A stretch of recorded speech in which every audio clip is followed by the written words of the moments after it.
You ask Tiger to solve. This deals with linear equations with one unknown.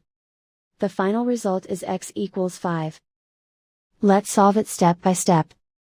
Group all x terms on the left side of the equation. Subtract 2x from both sides. Simplify the arithmetic. Group like terms. Simplify the arithmetic.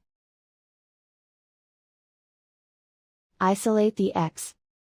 Divide both sides by 4. Simplify the fraction.